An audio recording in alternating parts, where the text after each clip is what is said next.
11月的东京寒意渐浓，但一场炙热的抗议集会却点燃了民众的怒火。来自东京、冲绳等地的日本民众齐聚街头，五颜六色的标语牌在人群中高高举起，停止边野古基地建设、停止军国主义的口号声此起彼伏，震彻云霄。这场集会像一枚投入平静湖面的石子，激起了关于冲绳命运的层层涟漪。而这一切的导火索，正是近期频发的驻日美军犯罪事件与日本政府步步紧逼的军事化政策。大家好，欢迎来到星球热点，国家大事从不缺席，舆论场中抽丝剥茧，聚焦独家中国资讯。点赞、订阅加小铃铛，带你用不一样的视角读懂中国故事。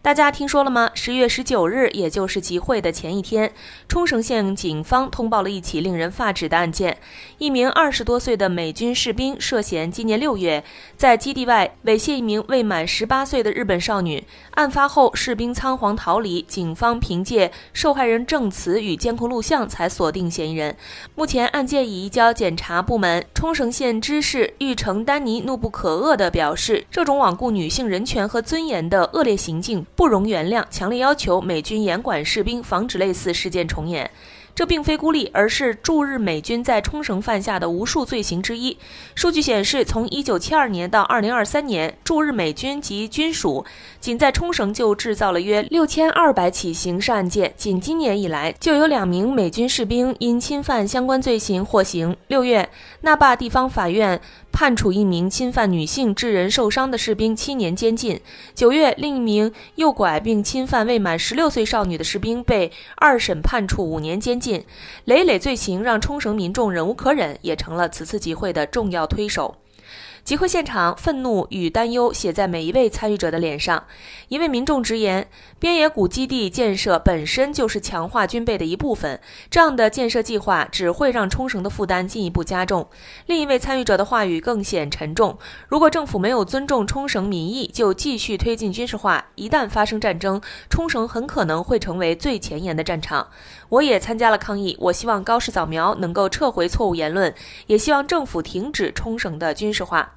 也有人揭露了日本媒体的沉默，包括冲绳在内的西南诸岛等地，日本正在推进建设军事基地，加速部署导弹等措施，但这一切在日本的新闻中几乎没有被报道，这让我感到非常恐惧。对于高市早苗近期的涉台谬论，民众更是强烈反对。一位参与者明确表示，关于台湾问题，这是中国的内政，日本和美国不应该插手。另一位则直言，高市早苗的言论确实非常危险，要真正维持和平，日本就必须停止军备扩张。民众的怒吼背后是冲绳与日本之间剪不断理还乱的历史纠葛，而中国日报旗下起点工作室近期播出的一段采访，更是将这一矛盾推向了舆论焦点。视频中，冲绳原住民汉名为魏孝昌的琉球音乐人比嘉孝昌直言，高市的言论几乎就是对中国宣战，冲绳人对此也很担心。1879年，日本违背琉球人民的意愿，入侵并吞琉球，强行将其改名为冲绳县，这就是日本殖民琉球的开始。比嘉孝昌在采访中进一步补充，自古以来，冲绳就是一个独立国家，名为琉球。它被中国、朝鲜、东南亚、美国、法国、荷兰，甚至日本都承认是一个独立的主权国家。到了2战期间，日本在琉球部署军事力量，牺牲冲绳人以保护日本人，这导致冲绳战役爆发。1945年1/3的原住民被杀害，几乎每个琉球家庭都在那一年失去了亲人。他还提到，高市早苗并非冲绳人的首选候选人，其鹰派立场与安倍晋三极为相似，而涉台言论几乎等于对中国宣战。一旦中日开战，驻冲绳的军力将成为首要打击目标，冲绳将再度陷入灾难。这段采访之所以引发巨大反响，核心在于它触及了一个被刻意尘封的议题。琉球地位未定论这一观点主张，琉球群岛在2战后的最终主权归属并未由国际法确定，日本并非当然的主权者。从地理与历史划分来看，琉球群岛北至土嘎拉海峡，包含萨南群岛、冲绳、仙岛等岛群，远不止今日的冲绳县。而这一议题的背后是琉球原住民跨越100年的苦难与抗争。回溯历史，琉球的命运早在清朝时期就与中国紧密相连。自明朝初年起，琉球王国就与中国建立了宗藩关系，明清两代均向中国朝贡。新王继位需接受中国皇帝册封，官方纪年采用中国年号，官方记录使用汉文。当时的琉球人说着独特的琉球语，北琉球话借鉴了汉字与福建话，南部仙岛群岛的方言则与日语毫无关联，属于独立语种。从文化根源上就驳斥了日琉同源的说法。那时的琉球凭借与中国的朝贡贸易获利颇丰，用本地特产换取丝绸、布匹等物资，利润可达数十倍。但平静的局面在1609年被打破。萨摩藩藩主岛津嘉久入侵琉球，逼迫国王上宁签署协议，形成了对清朝名义朝贡、对日本实质从属的双属格局。明末国力衰微，无力干预，让日本得以逐步渗透。1875年，日本逼迫琉球停止向清朝进贡，彼时清王朝正忙于筹备收复新疆，无暇顾及这个远在海外的藩属国。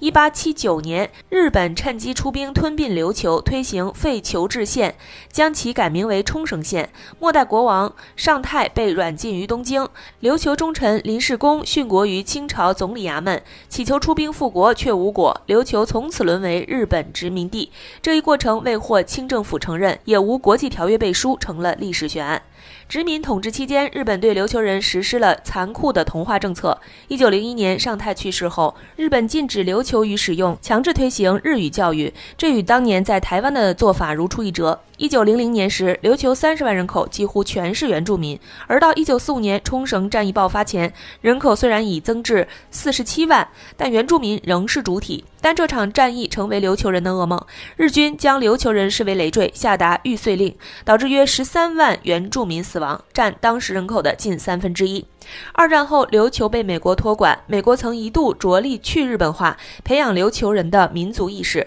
教学琉球语。1950年，琉球总人口达70万，其中原住民约60万。但1971年，美日私自签订冲绳返还协定，1972年将施政权移交日本。这一私相授受的行为严重违背了战后国际秩序，也让琉球人的命运再度陷入黑暗。重新被日本掌控后，琉球迎来了大规模的人口替换。从1972年起，日本每年向琉球移民3万多人，凭借当时1亿的总人口基数，轻松稀释了仅77万左右的原住民群体。更阴险的是，日本营造了潮流的社会环境，琉球人在就业、求学、社交中遭受歧视，被辱骂为土人，福利待遇也被压低。为了生存，大量琉球人不得不放弃自己的身份认同，导致如今公开承认是琉球原住民的仅10万人，占琉球群岛148万总人口的6%。但按正常人口增长推算，血脉上的琉球人应在90万左右，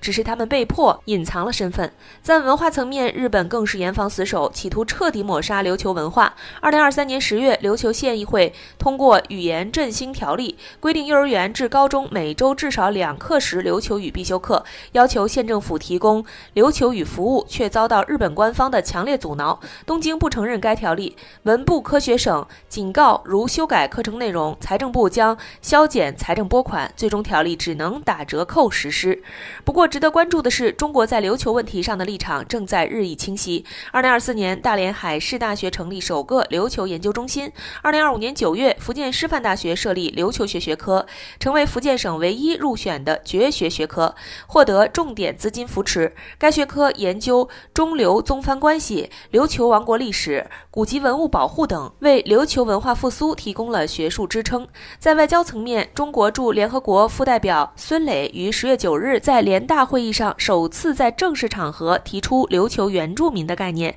敦促日本停止偏见与歧视。这一表述戳中了日本的痛处，引发右翼媒体强烈反弹，但也得到了琉球知事玉城丹尼的间接回应。玉城丹尼曾于2023年访华祭拜通州琉球国墓地遗址，他在记者会上就承认冲绳存在琉球民族的表述，提及与日本不同的历史轨迹，暗示了对自身历史身份的认同。从东京的抗议集会到琉球学的兴起，从民众的怒吼到国际社会的关注，琉球问题已不再是被掩盖的历史悬案，而是成为影响东亚地缘政治的重要议题。这场跨越100年的抗争本质上是对殖民主义的反抗，是对民族认同的坚守。当文化复苏的火种被点燃，当国际社会的目光聚焦于此，琉球的未来或许终将迎来转机。而这一切都在印证一个简单的道理：历史不容抹杀，正义或许会迟到，但绝不会缺席。